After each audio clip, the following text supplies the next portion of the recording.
It's not because there's new evidence. No, there is. That's not correct. There is new evidence. Or maybe I should rephrase it.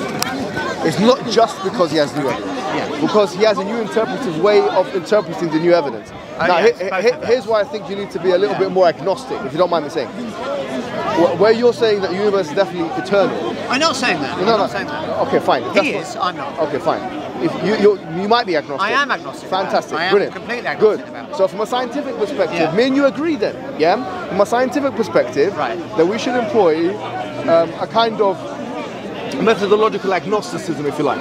We shouldn't be, because what it is that you would agree with me that Big Bang cosmology, I would say, continues to be, but at least at one point, I do remember, I'm sure you do as well, was a dominant theory in the Western scientific landscape. If we define Big Bang in one way, it still is. No, if we define it in the other way, but it isn't. even the postulation that the universe had a beginning, I think you will find it's not difficult for me to get you quotations of notable. Yeah, but they're all out of date. No. Even those which are not out of date, I can get you. I can get you if you want. No problem. We can have that discussion. But what me and you agree on here, which is a point of mutual agreement, which we can move forward from, is that wherever the case may be, because of the philosophy of science, where you have things like theory ladenness and and different methodological approaches and paradigm shifts and all those things, we can't be certain about something that supposedly happened 14 billion years ago. We're going to have to always employ some kind of scientific doubt. Okay, can I respond? Yes. It's really not that at all. I think that's a misunderstanding. Right. Because there are things we can say about what happened 14 billion years ago that are backed by overwhelming evidence.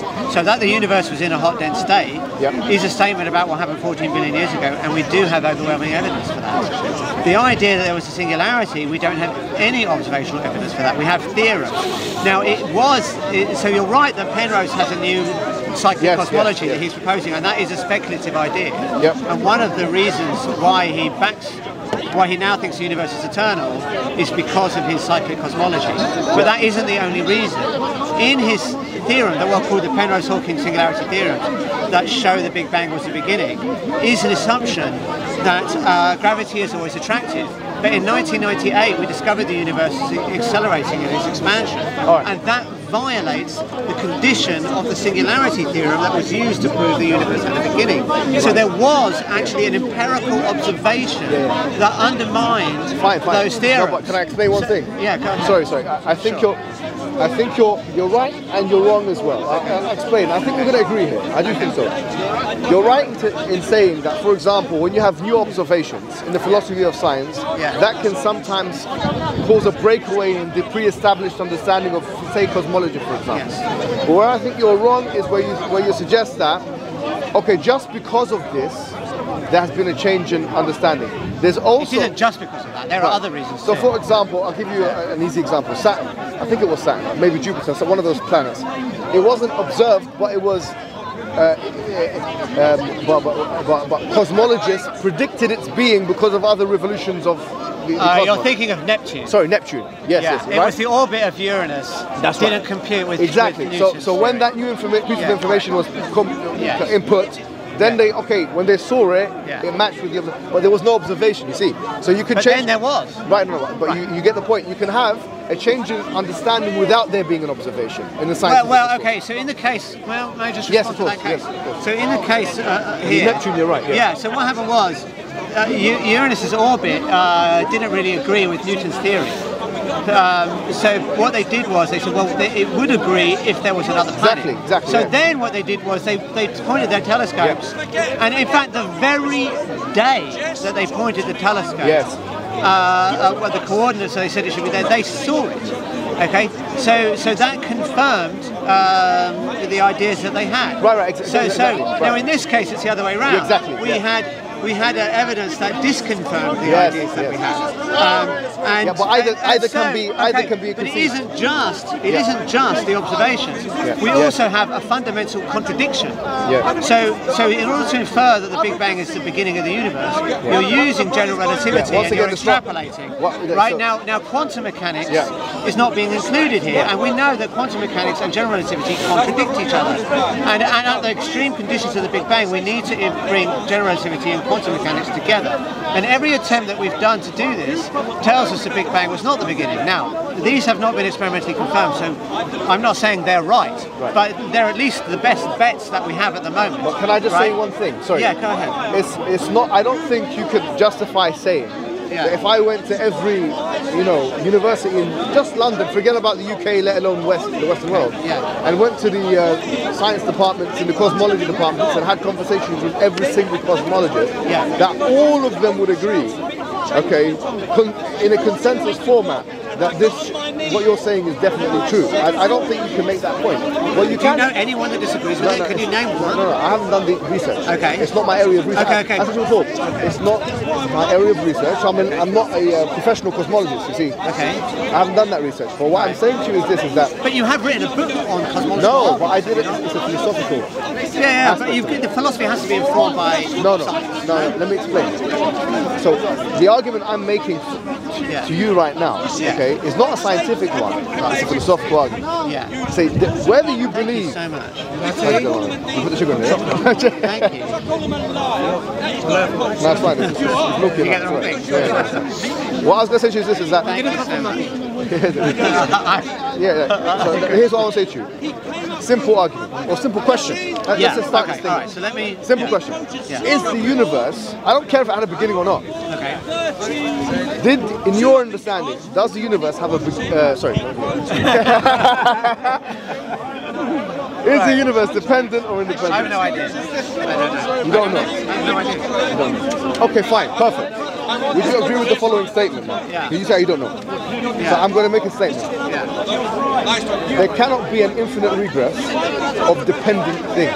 I don't see why not. So you can't have an infinite regress. I don't see why not. I'm not saying you can. I don't see. I've not seen a proof that you can't have an infinite partial regress. Okay. I've seen no proof of that. If you haven't proved that, let me explain. Here's what my postulation is. Statement. Okay. You cannot have an infinite regress of dependent things. Okay, so where's the proof that that's true? Alright, let me give you an analogy, right? Okay. Alright, so for example, I have this mobile phone, right?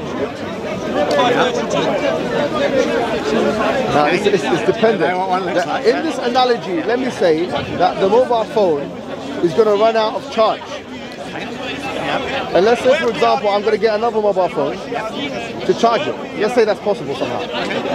Or let's say a battery pack. Alright, so I attach the battery pack to the mobile phone. And then I attach that battery pack to another battery pack. And that battery pack to another battery pack. The point is, you can't have an infinite regress of dependent things. Let me explain why. If you had an infinite regress, let's say you do have that, you had a series in which there's an infinite amount of dependent things, that series would be the independent thing.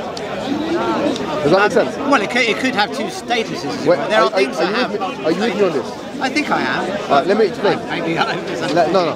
Very important. Say you have a series. And in that series, let's say for the sake of argument, you have 5. I have one mobile phone and 5 battery packs. I'm within my right to believe that those dependent things cannot exist forever, right? Why? I don't see why not. You haven't given me any reason why not. Let me explain to you one more thing. Sorry. I got this mobile phone. I attach one battery pack to it. What's going to happen to the mobile phone? It will get some juice in the battery pack. Yes, but what's going to happen to the mobile phone? It will get some charge. It will get some charge, but if I just leave my mobile phone and the battery pack, eventually what will happen to the mobile phone?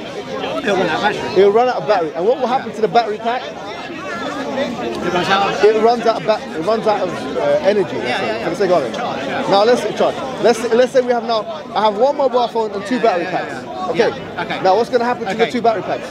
They eventually run out of energy. Okay, fine. Okay, the only way out is if you have an infinite amount of battery packs. No, but there's something you're missing. What? There's something you're missing. Please tell me. And this is where the physics is relevant. Now, please tell me. I'd like to know that.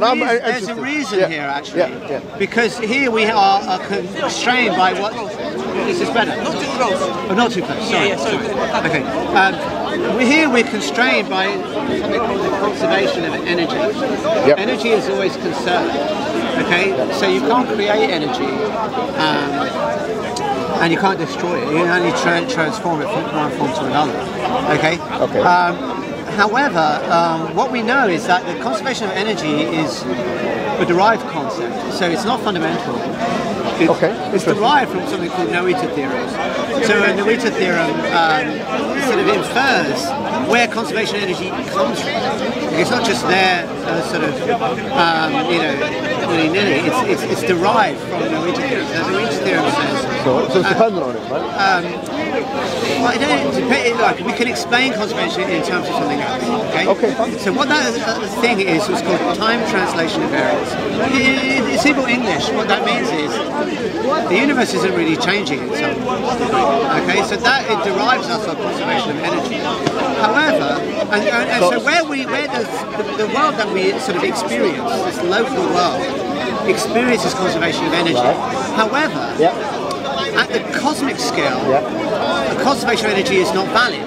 Why is it not valid? It's not valid. You can't say it's not valid. I can say that. Right. Okay, and the reason I can say that is that time translation symmetry is violated, and it's violated by the expansion of the universe. So now we don't feel the expansion of the universe, so we feel conservation of energy. In order to feel the expansion of the universe, you have to go to very, very far distances, like even beyond Andromeda Galaxy. So now the conservation of energy then is violated because the universe is expanding, and that expansion, it violates the time translation symmetry. So you don't have conservation of energy. But can I make a point here? Okay. Sorry, that's irrelevant to what It's not, because this whole case of where am I going to get the energy from assumes there's a limited reservoir of energy. But if you don't have conservation of energy, then you don't have a limited reservoir of energy. Thank you. Okay, I've understood what you're saying. But I actually didn't assume that. Just to let you be clear. You didn't, but I think your argument does. No, it doesn't. Let me explain why. Okay. I actually gave you two scenarios. If you remember. Yeah. And that's why, look, I said to you, first of all, this is an analogy, okay? So you can't smash the analogy because that's not the argument. The argument is, and this is analogous to the argument. That's number one. Okay. Number two, I said, you've got two scenarios. You either have the phone and one battery pack, two battery packs, 5 batteries, or, and this is an important or, that you have an infinite amount, which for me personally, I'm not going to go into it, but I don't think that can be the case. But for the sake of argument, we'll say it can be the case. You have an infinite. But that's what we're arguing about. Right, so you need to establish it. No, hold on. You can. So there's two possible things you can say. Either that this phone is you've got a battery pack, or that you have an infinite amount of battery packs, right? Or anything in between. Okay. The point is, you can either say that what is charging us is an infinite source or a finite source. You can't have anything in between. Are you with me on that? Yeah, well, I mean, look, so... Yes. Okay, the point is, I don't see any reason why there couldn't be an infinite series. You haven't shown me any reason why... The example with you gave about the battery pack is not analogous to the universe. But if it is, then we can establish that it's an invalid argument. Good. Because in this case, we have conservation of energy. For the universe, we don't. Yes. So there isn't a limited reservoir of energy. Good. So I don't see what the argument. So you haven't given me any argument.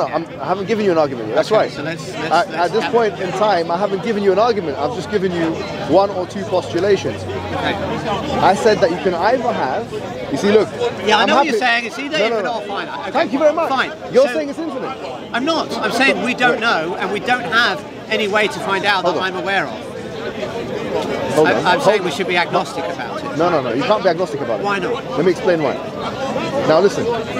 If you have, to use your language, an infinite reservoir of charge in this case, or whatever it may be, then that thing that we're talking about, the series in which that infinite reservoir of charge in the analogy that we're talking about, is the explanation for why anything else exists. So the point is this. Yeah. If you have an infinite regress of dependent things, it becomes the independent. If you have an independent, you don't need an infinite regress of dependent things. Does that make sense? Well, you're just saying that something could be in two... Okay, you're basically saying something could be in two classes. I mean, that's familiar in set theory, right? Yeah. So, I don't see why this is a problem. I'm not saying it's a problem. I'm not... So if you're saying... What you're saying is, if we have an infinite series of dependent things, and that is an independent thing. Yes. But so what? That doesn't tell me anything about whether the universe can be infinite in the past. No, are you with me? Just go back forever. No. I don't see how this is in any way relevant. Sorry, Philip. You're jumping the gun. Because I haven't even made the argument yet. Okay. Right. You've got two options. Okay. Either you have an infinite regress of dependent things, In which case, that infinite regress or that infinite amount of dependent things is independent, or you have one thing which is independent, which explains why everything else which is dependent exists. I don't agree, because there could be. Yeah, okay, so a third option is that we have what in philosophy are called brute facts. Okay. So things that don't have explanation. Perfect. Yeah, that's independent. Right. It's necessary. Yeah, no, but it's not. You said that the independent thing would explain blah blah blah blah. No, Phil, what you just said. So it could be that there is no explanation. No, Philip. Right? Sorry. Philip, what you've just said is not contradictory to what I said. Let me explain. The independent thing is the necessary thing, right? Not necessarily. It could be a brute fact. It's not necessarily necessary. All right, hold on. So there is a distinction in philosophy between brute facts and necessary. No, that's not correct. Yes, it is. No, it's not. Let me explain why it's not. Let me explain. Okay. Philip, this is where we're having our discussion now, right? Yeah. A necessary existence is something which couldn't have been any other way. Correct. Yeah. This is defined like that by everybody. I agree. I'm totally in agreement.